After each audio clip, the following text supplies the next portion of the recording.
Bonjour à tous.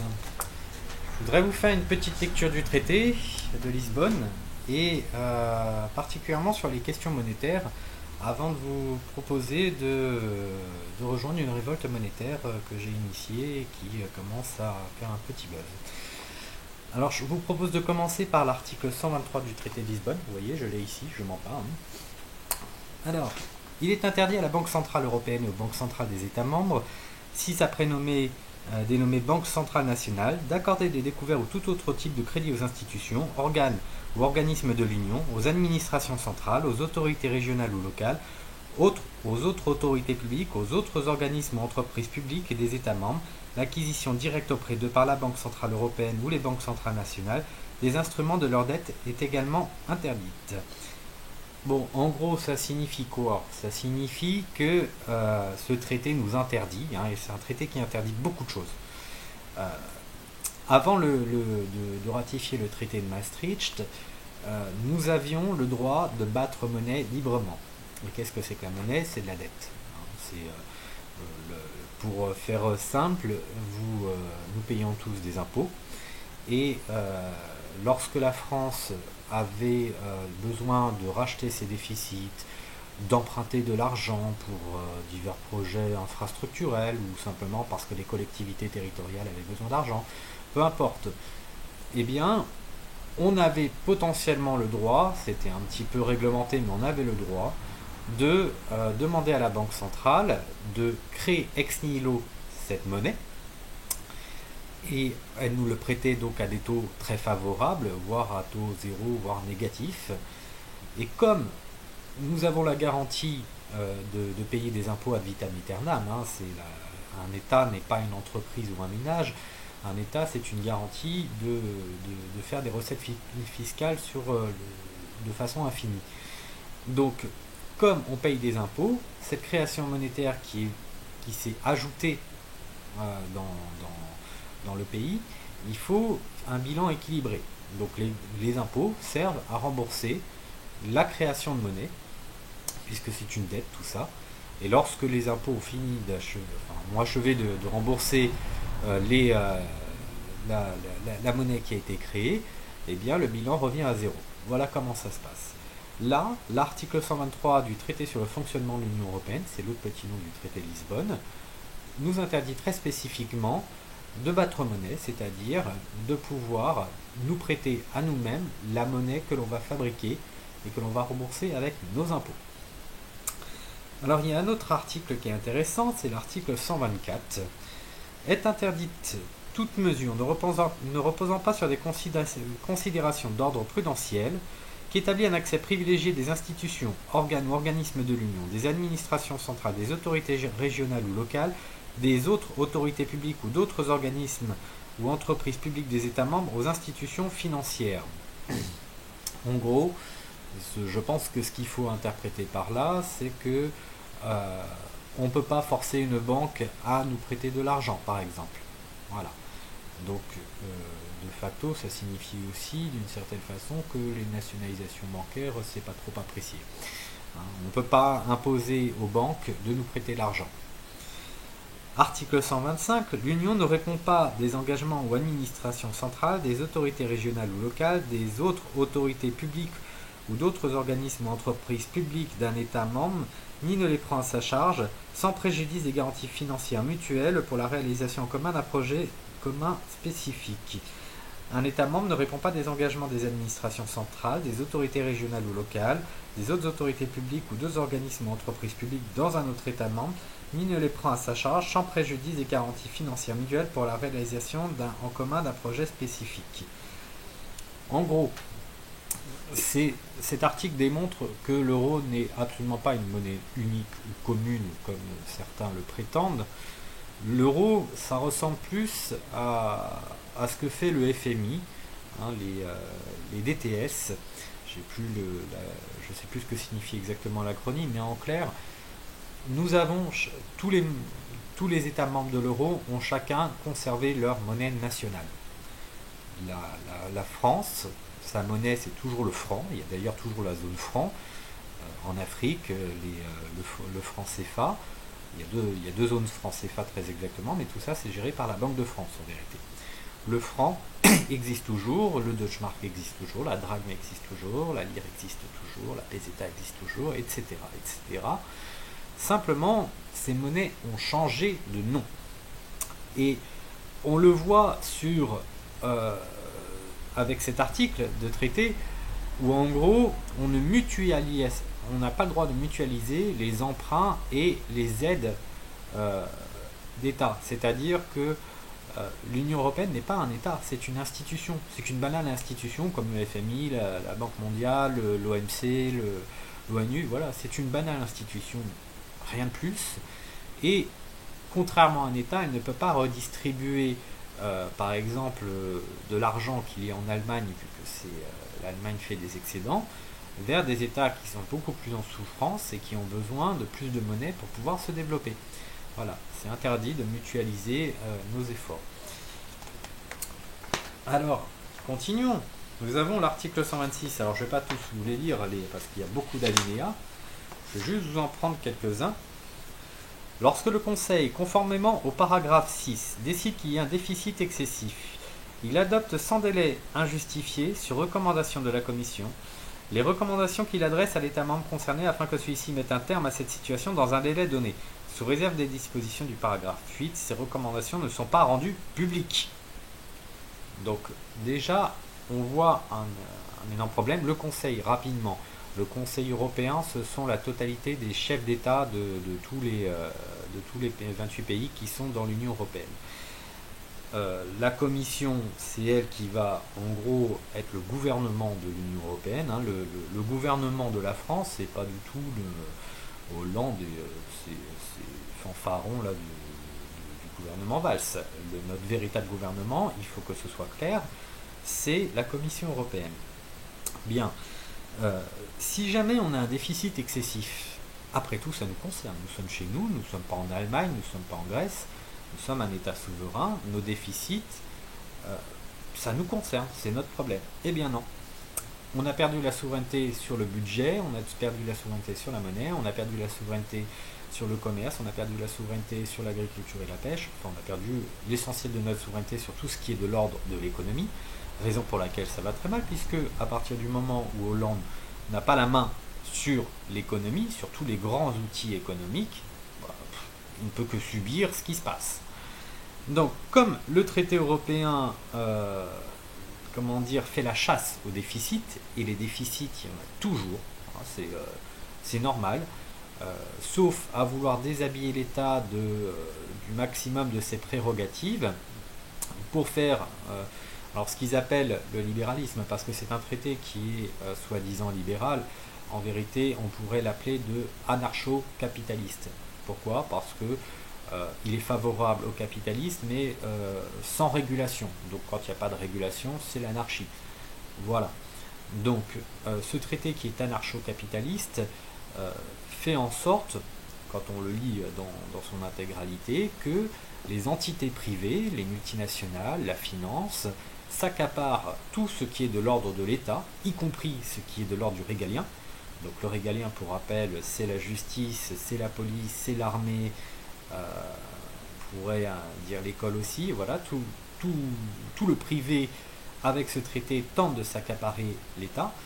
Et évidemment, il y a des pays qui, par exemple, sur leur gestion sociale, préfèrent jouer avec le privé. C'est le cas pour les pays ordolibéraux de façon générale. Donc l'Allemagne, peut-être l'Autriche, plus encore l'Angleterre. L'état social est presque inexistant chez eux. Nous, on a depuis le Conseil national de la résistance la sécurité sociale et les retraites qui sont liées à des cotisations, hein, et qui font un système de répartition, c'est-à-dire que dès que ça rentre, dès que les cotisations rentrent dans la caisse, elles sont immédiatement redistribuées. C'est pas la capitalisation dans un fonds privé où il y a la monnaie que vous allez épargner, elle est soumise aux aléas de ce qu'en fait le monde financier, aux aléas des taux de change, aux aléas de pas mal de paramètres qui sont extérieurs à l'État, qui ne sont pas sous contrôle. Nous, c'est géré, régulé par l'État. Et ça, ils ne supportent pas parce que pour eux, ça fait partie de ce qu'ils appellent des monopoles d'État qu'il faudrait absolument dézinguer.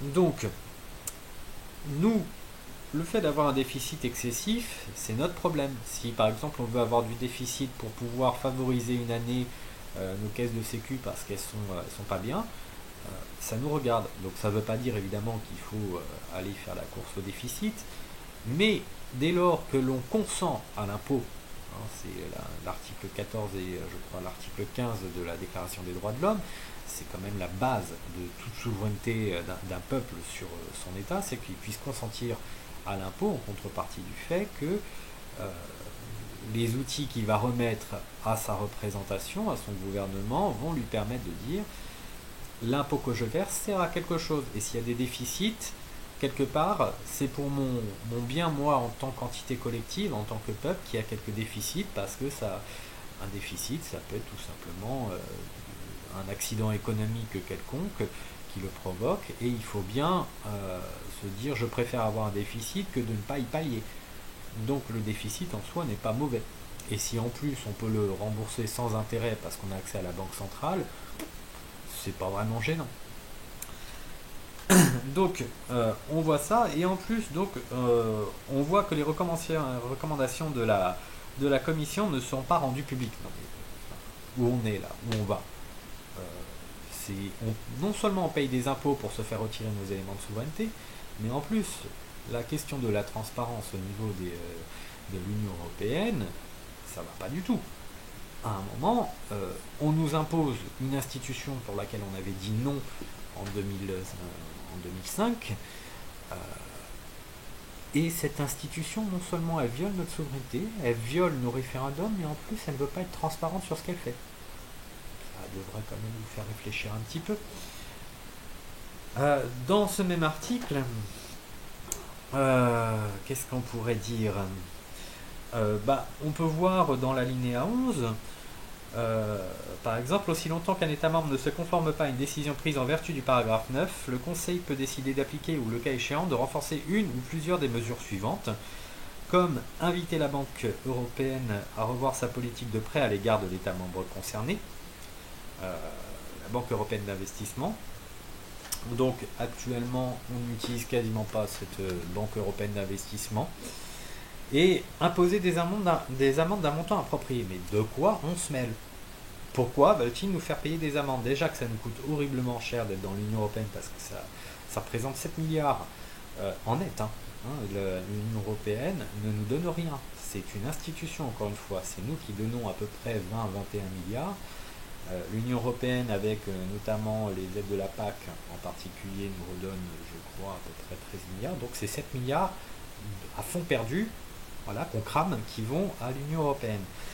Et les traités européens, vous constatez bien qu'il y a un déclin économique en France, il suffit de lire les traités pour comprendre.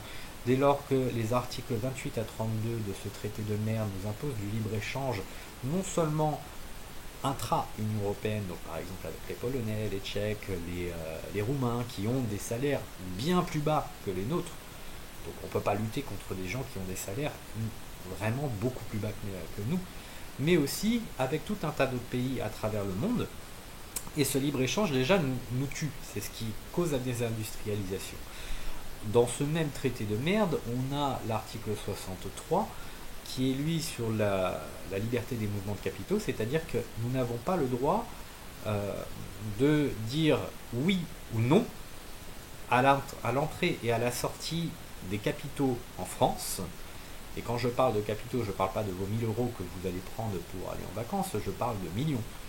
Donc si un industriel véreux veut fermer son usine en France, il a toute liberté de sortir le pognon dont il a besoin pour aller ouvrir une usine ailleurs dans le monde, et ensuite fermer l'usine en France. Avant, ça on pouvait l'empêcher, avant Maastricht. Aujourd'hui, on ne peut plus. Donc, si vous voyez le déclin économique en France, il faut lire le traité pour comprendre d'où ça vient. Alors, continuons. La politique monétaire, l'article 127, l'objectif principal du système européen des banques centrales, si après dénommé SEBC, est de maintenir la stabilité des prix. Alors tout de suite, la stabilité des prix. En gros, la stabilité des prix, l'autre nom dont on pourrait parler, c'est le contrôle de l'inflation. En clair, l'Union européenne, je vais vous épargner d'autres articles, mais vise à ce que l'inflation ne soit jamais supérieure à 3%. En vérité, c'est même un traité qui est très déflationniste, les économistes le savent, il pousse vers la déflation. Le problème avec ce traité-là, c'est que justement l'inflation, c'est bien. Il faut de l'inflation. Il y a un gars qui s'appelle Félix, je ne sais plus son prénom, mais qui avait fait une jolie petite courbe pour expliquer que plus il y avait de l'inflation, jusqu'à un certain degré, mais disons une inflation forte de 8, 9, 10%, c'est beaucoup, mais l'inflation, ça déprécie la valeur de la monnaie. Donc à contrario, quand la valeur de la monnaie se déprécie, nous avons les prix à la consommation qui augmentent. C'est tout à fait logique. Mais quand la monnaie se déprécie, si vous avez un crédit de par exemple 10 000 euros, eh bien votre crédit va rester de 10 000 euros. Sauf que la monnaie s'est dépréciée. Donc ce qu'on va faire, c'est que comme les prix à la consommation augmentent, on va revaloriser votre salaire. Vos revenus vont augmenter, ils vont être adossés au taux d'inflation. Ça, c'est ce qui existe encore en Belgique, c'est ce qui n'existe plus en France depuis l'année 83 ou 84. Je crois que c'est Delors, grand européiste devant l'éternel, qui nous a retiré ce mécanisme d'adossement des salaires à l'inflation. Bon, c'est ce qui a fait les 30 Glorieuses. On avait une inflation forte durant les 30 Glorieuses. Donc les gens remboursaient très très vite leur crédit parce que l'inflation était forte. Donc leur crédit sur le long terme se dépréciait. Mais il y a aussi autre chose qui se passe dans ces cas-là. C'est que comme on a une inflation forte et que la monnaie se déprécie, donc que les prix augmentent, les gens qui épargnent beaucoup d'argent, et je ne vous parle pas des petits épargnants, je vous parle de ceux qui ont beaucoup de sous, ils créent une inflation parce que leur capital qui est thésaurisé va perdre de la valeur parce que le taux d'intérêt qu'ils vont toucher va être inférieur à celui de l'inflation au bout d'un moment. Donc ils préfèrent dépenser leurs sous dans l'économie réelle. Et quand on dépense ses sous dans l'économie réelle, de façon logique, ça crée de l'emploi. C'est ce qui a fait dire à Philips, dans sa courbe, que plus nous avons de l'inflation, encore une fois jusqu'à un certain degré, plus nous avons de l'emploi. A l'inverse, plus l'inflation décroît jusqu'à faire de la déflation, plus le chômage augmente. Voilà pourquoi nous sommes dans une politique déflationniste qui crée du chômage. Donc là, dans ce même article, nous pouvons lire la SEBC agit conformément au principe d'une économie de marché ouverte où la concurrence est libre. Comme ça, vous en êtes sûr. C'est un traité purement capitaliste. Article 128. La Banque Centrale Européenne est seule habilitée à autoriser l'émission de billets de banque en euros dans l'Union. La Banque Centrale Européenne et les banques centrales nationales peuvent émettre de tels billets. Les billets de banque émis par la Banque Centrale Européenne et les banques centrales nationales sont les seuls à avoir cours légal dans l'Union. En clair, la Banque Centrale Européenne est la seule à pouvoir décider d'injecter de la monnaie fiduciaire, mais ça reste de la monnaie, dans les rouages. Donc, autrefois, on pouvait très bien dire j'ai besoin d'épurer de la dette. J'ai par exemple 2000 milliards de dettes aujourd'hui en France. Il y a des tas de choses que je pourrais faire pour l'épurer, mais il y a une partie, je vais la monétiser. Je vais faire de la planche à billets, comme on dit, c'est-à-dire que je vais faire imprimer plein de billets qui vont par exemple correspondre à 200 milliards d'euros. Et je vais les injecter, et je vais même faire mieux, je vais les donner à plein de ménages qui sont en souffrance. Je peux le faire. C'est pas mon problème, je suis un État souverain, ça pose pas de souci. Si ça permet de relancer la consommation, faire en sorte que les gens honorent leur crédit et puis remboursent leur dette en souffrance, c'est très bien, c'est très favorable à l'économie. Et ça, des économistes en ont déjà parlé. Eh bien, ça, on ne peut plus le faire. Nous ne sommes plus un État souverain, nous sommes obligés de laisser un mec qui vient de la Goldman Sachs, qui gère la BCE, décider de tout ça. Et l'article 282 du même traité, je vais essayer de vous le trouver rapidement pour vous donner l'intitulé correct, en gros dispose que, voilà, la Banque Centrale Européenne et les banques centrales nationales constituent le système européen. La Banque Centrale Européenne et les banques centrales nationales des États membres dont la monnaie est l'euro, qui constituent l'eurosystème, conduisent la politique monétaire de l'Union. Bon, enfin voilà, ça. Je vais essayer de vous retrouver celle qui est intéressante. Voilà. L'alinéa 3 de l'article 282 du traité sur le fonctionnement de l'Union européenne. Cette fois, je ne vous mens pas, hein, j'ai le traité. La Banque Centrale Européenne a la personnalité juridique, elle est seule habilitée à autoriser l'émission de l'euro, elle est indépendante de l'exercice de ses pouvoirs et dans la gestion de ses finances.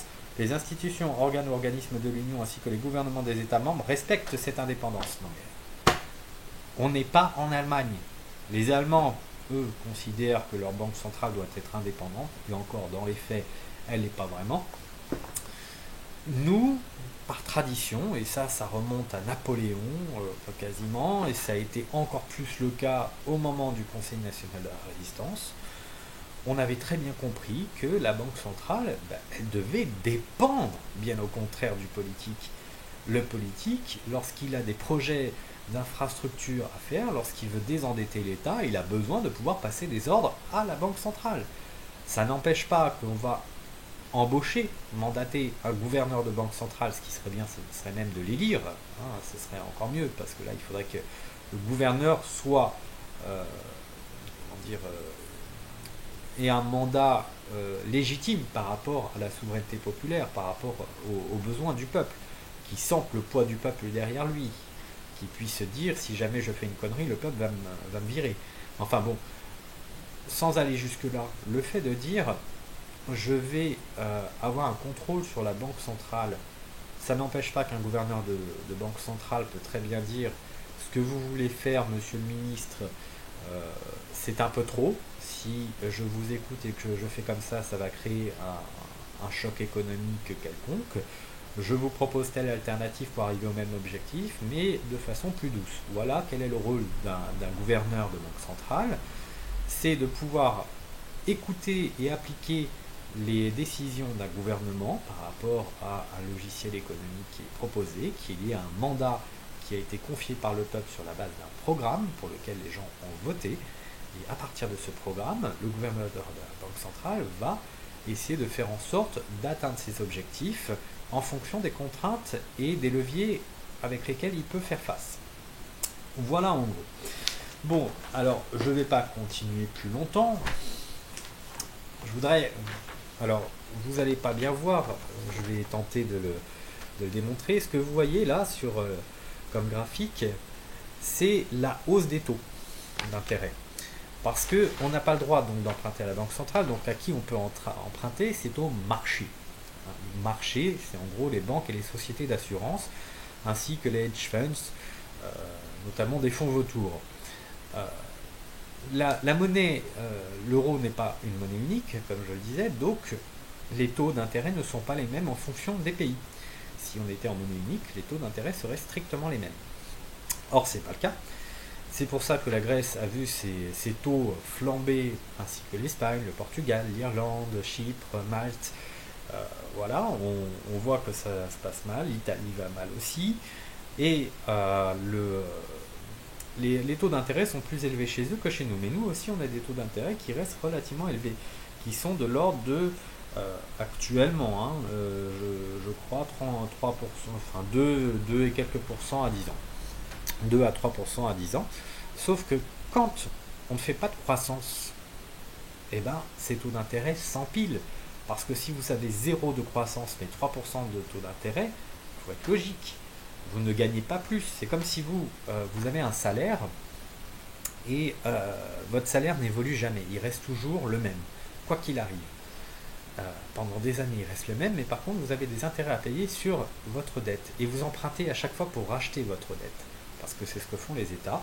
Ils rachètent continuellement leurs dettes. Donc les taux d'intérêt s'empilent, s'empilent, s'empilent, s'empilent, s'empilent. Et vous n'avez pas de croissance pour absorber ça. Vous n'avez pas plus de recettes fiscales pour pouvoir dire c'est pas grave, je peux encaisser parce que j'ai de la croissance et mes recettes fiscales sont croissantes elles aussi. Donc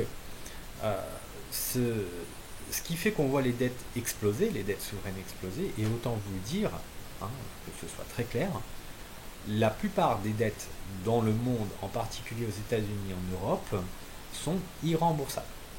Très clairement.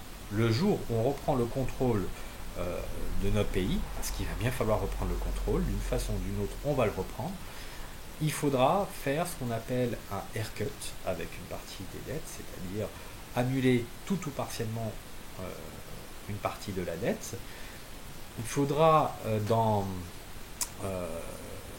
comment dire, libeller de la dette en francs que l'on dévaluera ou qu'on laissera en euros constants pour certains types de créanciers. Ça va être fonction de négociation, de comment ont agi certains créanciers avec nous ou pas. Et il y aura une partie de la dette qui sera liée, qui sera aussi transformée à ce qu'on appelle des francs non convertibles, c'est-à-dire que ça va être libellé en monnaie, mais les créanciers n'auront pas le choix que de dépenser leur monnaie en France. Donc voilà, ça c'est tout à fait possible à le faire. On a 85% de notre dette et de droit national, donc on fait ce qu'on veut. Donc voilà. Il y a aussi autre chose qu'on ne vous dit pas. Alors là, je vais vous faire voir un autre graphique. Vous le voyez dans le mauvais sens, mais c'est pas grave. Vous voyez la haute montagne là au-dessus? Vous voyez le creux en dessous? La haute montagne, ce sont les euros qui fuient en Allemagne. L'Allemagne est gorgée d'euros des pays périphériques. Hein. Et là, le creux que vous voyez en dessous, enfin les petits creux que vous voyez partout, ce sont les pays périphériques, donc c'est l'Espagne qui a le plus de problèmes, l'Italie aussi va très très mal, la Grèce évidemment on n'en parle pas, et la France aussi, la France ne va pas bien, la France perd des capitaux. Donc ça c'est ce que provoque l'euro. L'euro c'est un bordel pas possible du point de vue monétaire, ça ne peut pas marcher parce que nous avons des économies très différentes. Et il faut absolument en sortir. Ça n'est pas un problème d'extrême droite ou d'extrême gauche ou de populisme, c'est une question monétaire, c'est une question technique. Allez dire à un connard qui vous parle d'extrême droite ou d'extrême gauche, dès que vous parlez de sortir de l'euro, vous lui dites, dites-moi là, qu'est-ce que vous pensez des soldes Target 2? Il ne saura même pas de quoi vous parlerez pour la plupart du temps. Parce que ces gens-là sont idéologisés, mais en général, ils sont complètement incompétents. Bref, on continue un petit peu et je vais vous parler maintenant de la révolte monétaire que je vous propose. D'abord, sachez une chose. Le principe de la révolte monétaire commence sur le fait qu'il suffit de tamponner sur nos billets d'écrire déjà, simplement écrire sur un billet de banque le mot franc pour dire souverainement, nous le peuple, on reprend le contrôle de notre monnaie. Notre monnaie nationale, c'est le franc. Le nom d'une monnaie, c'est un outil politique. C'est comme un drapeau, c'est comme un hymne. C'est de l'ordre de l'identité politique d'un peuple. Voilà pourquoi, malgré le fait qu'on ne soit pas en monnaie unique ou monnaie commune, que nous ayons encore notre monnaie nationale, simplement on a perdu la politique sur notre monnaie, c'est tout ce qu'on a perdu, mais la capacité d'émission, on l'a toujours, la banque centrale, on l'a toujours, les emprunts, c'est toujours nous qui les avons, enfin voilà. Nous avons toujours notre monnaie nationale, mais nous avons perdu la politique monétaire. Et ce qui intéresse les mafieux qui sont derrière l'Union européenne, c'est simplement de déstructurer nos identités politiques, nos souverainetés, pour mieux s'accaparer nos richesses et nous asservir. Donc, je ne vais pas rentrer sur tout le problème géopolitique et capitalistique qui est sous-jacent. Ce qui est plus intéressant, c'est de bien comprendre que si vous voulez qu'on s'en sorte, et si vous comprenez que ça n'est pas électoralement ou politiquement que ça va jouer, vous voyez bien que les médias n'encensent que les mêmes, le PS, UMP, ils sont aussi incompétents les uns que les autres, ils ne cessent de nous dire il faut plus d'Europe, plus d'Europe, plus d'Europe, ils sont en train de violer notre constitution, la souveraineté nationale, ça fait partie du titre 1 de la Constitution. Nous sommes les inventeurs de la souveraineté nationale dans l'histoire. C'est nous qui l'avons inventée. Ce sont les Français. Donc, la souveraineté nationale, pour bien rétablir ce que c'est, souverain, celui qui commande, la nation, c'est le peuple. Il n'y a pas d'autre mot. La démocratie, c'est quoi? Le démos, c'est le peuple. Le kratos, le pouvoir, le souverain. la souveraineté nationale, c'est la démocratie. C'est un peuple qui peut disposer de lui-même. Donc il faut arrêter de vous laisser avoir par les foutaises du Front National. C'est un épouvantail qui est fait pour ça. C'est fait pour salir la souveraineté nationale de telle façon à ce que les gens se disent mon Dieu, c'est du populisme, c'est de l'extrême droite, c'est très dangereux. Non, non, non, non. Le Front National, c'est des thèses de merde qui nous font des pics islamophobes, qui jouent sur des thèses plus ou moins réactionnaires, qui peuvent plaire à certains. Hein. À la rigueur, je juge pas là-dessus, mais ce que je veux dire, c'est que ça va jamais fédérer les gens. Ça paraît évident. Ça peut pas fédérer, en tout cas, des gens de gauche et de droite. Donc, par contre, on peut tous se fédérer, à gauche comme à droite, sur le fait de dire, concernant les traités européens, là on était fédérés, hein, il y avait quand même la majorité du peuple, lorsqu'il y a eu le traité de Lisbonne, on a dit non. Hein, le traité constitutionnel européen, on était majoritaire à dire non, et c'était pas une question de gauche-droite. Bon, là c'est pareil. On reprend le contrôle souverainement de notre monnaie, sans demander gentiment l'accord à nos politiciens qui ne le voudront pas. Hein. On marque franc sur les billets de banque. Moi, je propose de vous envoyer des tampons, c'est encore plus joli. Le jour où on sortira de l'euro, de toute façon, ça se fera comme ça. Les banques tamponneront sur les billets en euros francs. Voilà. Et c'est comme ça que ça va être remis en circulation le temps que des nouveaux billets soient imprimés. Donc, autant anticiper la procédure, on le fait nous-mêmes. Alors certains vont me dire ouais mais c'est pas légal ton affaire. Bah si. Alors c'est pas que c'est légal, c'est que c'est pas interdit. C'est la nuance. Il faut savoir que l'article 439 du Code pénal qui réprimait l'altération et la destruction de la monnaie a été abrogé définitivement le 1er mars 1994. Donc, déjà, on n'a plus de loi qui criminalise l'altération de la monnaie. On a en plus une jurisprudence qui date de, je crois, 1975 ou 1976, qui dit en gros, si quelqu'un s'amuse à brûler un billet de banque, détruire un billet ou l'altérer, enfin qui peut le plus, peut le moins, ça ne peut pas être répréhensible, quand bien même il y avait cet article du code pénal qui existait à l'époque, parce que la monnaie est détenue sous le régime de la propriété de son détenteur. Voilà. Et plus proche de nous, il y a l'article 3 de la décision de la BCE du 19 avril 2013 qui mentionne, je vais vous faire juste un tout petit extrait. Cette décision, grosso modo, elle dit toute la réglementation sur la monnaie, où à la base, elle rappelle qu'on n'est pas censé justement faire des bêtises avec la monnaie.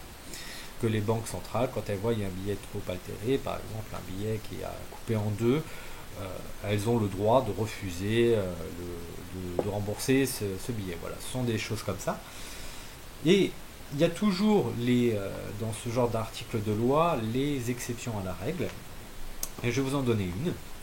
Nonobstant ce qui précède, lorsque les BCN, les banques centrales nationales, savent ou ont des raisons suffisantes de penser que les billets en euros authentiques ont été endommagés intentionnellement, elles refusent de les échanger et les retiennent afin d'éviter la remise en circulation de ces billets en euros, ou d'empêcher les demandeurs de les présenter à échange auprès d'une autre banque centrale nationale. Toutefois, les banques centrales nationales échangent les billets en euros authentiques endommagés si elles savent ou ont des raisons suffisantes de penser que le demandeur est de bonne foi, ou si celui-ci peut prouver sa bonne foi. Les billets en euros qui sont endommagés dans une faible mesure, par exemple lorsqu'ils comportent des annotations, des chiffres ou de courtes phrases, ne sont en principe pas considérés comme des billets en euros endommagés intentionnellement. Et dans les faits, c'est vrai. Un billet, en gros, ce que ça dit, c'est que vous écrivez franc sur un billet de banque, il est valable, il peut continuer à circuler, il n'y a même pas besoin de le détruire et de le recycler. Vous le rapportez à votre banque, si votre billet il est globalement en bon état, il est juste marqué franc ou il est tamponné, ça va repartir à la circulation, ça va être mis dans un guichet automatique. Voilà. Ils s'en foutent complètement. Donc, pourquoi marquer franc et pourquoi pas autre chose? Pourquoi pas dire abat les capitalistes sur un billet de banque? Vous pouvez, si ça vous amuse, mais ça sert à rien. Il vaut mieux que on se coordonne tous ensemble pour dire nous allons récupérer notre souveraineté monétaire. Imposons un message court, simple, impératif et positif qui dit nous récupérons notre souveraineté. Quel est le plus haut symbole de notre souveraineté, le plus haut symbole perdu de notre souveraineté? C'est le nom de notre monnaie nationale. C'est aussi bête que ça. Si vous marquez franc, votre billet d'euro aura strictement la même valeur. Mais politiquement, nous, peuple, on se réapproprie la monnaie. Et ça va faire chier nos politiciens parce que la monnaie, ça circule de main en main. C'est viral. Donc ça va finir par se voir. Et si tous les Français se montraient un peu audacieux et marquaient franc sur leur billet ou les tamponnaient, eh bien, au bout d'un moment, ça finirait par se voir, jusqu'au point où on aurait des députés qui un jour se retrouveraient avec un billet de 10, 20 francs dans les mains et qui diraient putain, qu'est-ce qui se passe?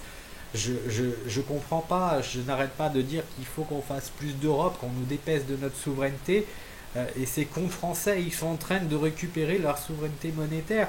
Ils m'obéissent pas, ils en ont rien à foutre de ce que je peux dire. Voilà pourquoi il faut reprendre le contrôle sur notre monnaie, parce que la monnaie circule. On peut le faire, ça va rien changer à la réalité des traités et comment est gérée la monnaie politiquement, mais ça va tout changer du point de vue politique, parce que si on est les plus nombreux possible à le faire, on va reprendre le pouvoir de façon tranquille, apaisée, pacifique, et on va pouvoir faire notre propre référendum à partir des billets de banque, qui seront comme des bulletins d'enlure, sauf qu'ils circulent en disant nous, on n'en a rien à branler de votre Union Européenne, ça suffit, on a compris l'arnaque, hein, on a lu les traités, et je vous engage à lire les traités, ils sont téléchargeables, hein, vous allez sur internet, il faut de temps en temps un petit peu se réveiller, vous tapez traité sur le fonctionnement de l'Union Européenne, vous allez le trouver, et vous le téléchargez, ok, il y a, je le reconnais, hein, là il y a le traité de Lisbonne, c'est même pas paginé. Bon, en gros, vous avez 300 articles, 350 articles, j'ai plus le nombre en tête. Donc forcément, il y a de quoi étudier, mais vous pouvez le faire. Je l'ai fait. C'est pas non plus sorcier, c'est compréhensible, tout le monde sait lire le français. Faites-le, comprenez, mais en attendant, hein, non seulement éduquez-vous, mais révoltez-vous. Révoltez-vous. On a des façons de se révolter qui sont simples, pacifiques, qui sont virales. Voilà, c'est ça la révolte monétaire. Ça commence par marquer France sur un billet de banque. Ça continue par un coup de tampon. Donc je vous propose de me contacter via les réseaux sociaux. Moi je vends à prix coûtant les tampons, c'est-à-dire que je ne fais pas de marge dessus, sauf si vous acceptez de m'aider de telle façon à ce que ça puisse créer quelque chose d'un petit peu plus sympa. Et d'autant que moi je m'investis à plein temps là-dedans. Donc ça me coûte cher aussi sur pas mal de choses, en pétrole, en courrier, en encre, en imprimante, enfin voilà, ça me prend du temps, mais je m'en fous. Moi ce qui m'intéresse c'est que les gens prennent ce tampon, et même s'il n'y a pas de marge, voilà. Donc le tout, quand il est livré avec l'encreur, le tampon et puis les frais postaux, ça coûte 23,58 €, très exactement. Voilà, ça coûte rien. Donc marquez franc à minima sur les billets. Si vous voulez aller plus loin, faire quelque chose de plus joli, achetez un coup de tampon. Et ma foi, si vous êtes assez nombreux à le faire, vous verrez que la révolte monétaire, il n'y a pas que ça. Il y a de la suite dans les idées, on peut aller beaucoup plus loin. La finalité, ce serait qu'on pourrait carrément battre monnaie. Avant d'arriver à ça, il faut déjà prouver qu'on est capable de se révolter avec de simples billets de banque. Je vous encourage à le faire. Je vous remercie de m'avoir écouté. À bientôt.